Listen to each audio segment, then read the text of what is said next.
Brought to you by TechnoSpark 20 series smartphones. I'm superhuman.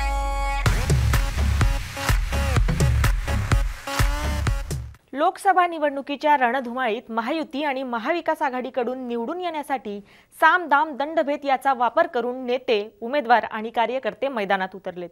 Lok Sabha निवडणुकीचा प्रचार चांगलाच रंगलेला असताना सुरेशदादा जैन यांनी शिवसेना उद्धव बाळासाहेब ठाकरे पक्षाच्या प्राथमिक सदस्यत्वाचा राजीनामा उद्धव ठाकरेंना पाठवलाय।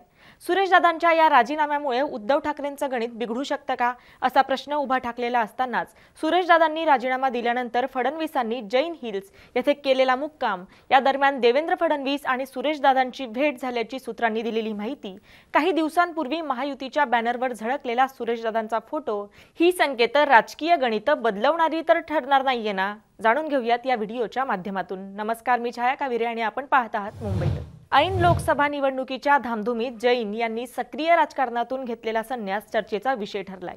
सुरेश जैन हे जळगावातील मातब्बर राजकारणी आहेत।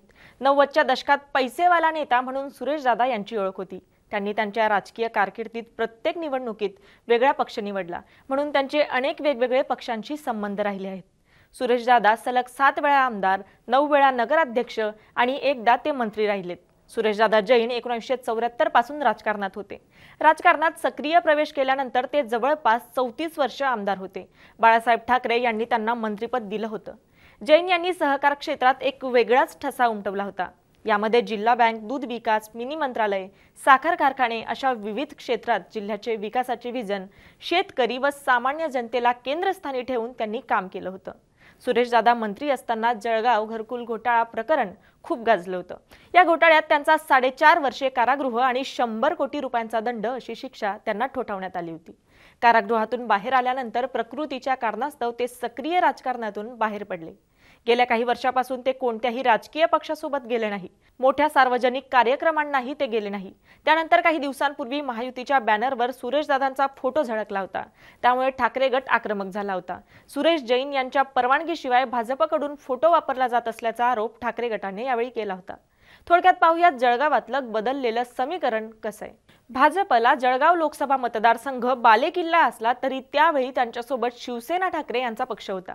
मात्र ही पहिलीच लोकसभा निवडणूक आहे। यावेळी भाजपसोबत गेल्या अनेक वर्षांपासून असलेला शिवसेना उद्धव बाळासाहेब ठाकरे हा मित्र पक्ष नाहीये, त्यामुळे यावेळी बरेच राजकीय समीकरण बदलले आहेत। यानंतर फडणवीसांनी सुरेशदादांच्या राजीनाम्यानंतर जैन हिल्स येथे मुक्काम केला होता अशी सूत्रांनी माहिती दिली आहे।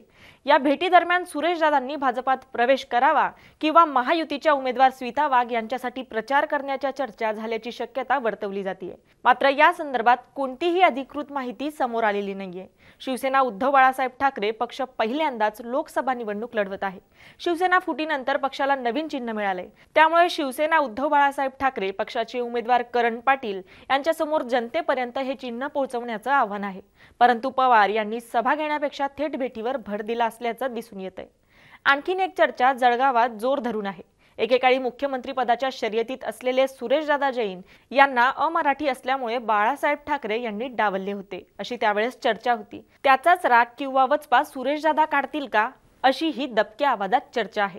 दरम्यान जैन यांनी सक्रिय राजकारणातून निवृत्ती घेत असलो तरी राष्ट्राच्या, राज्याच्या, जिल्ह्याच्या व आपल्या जळगाव शहराच्या सर्वांगीण विकासासाठी ते मार्गदर्शक भूमिकेतच राहणार असल्याचं त्यांनी सांगितलंय। तरी तुम्हाला याविषयी काय वाटतं? काय होऊ शकतं जळगाव लोकसभा मतदारसंघात?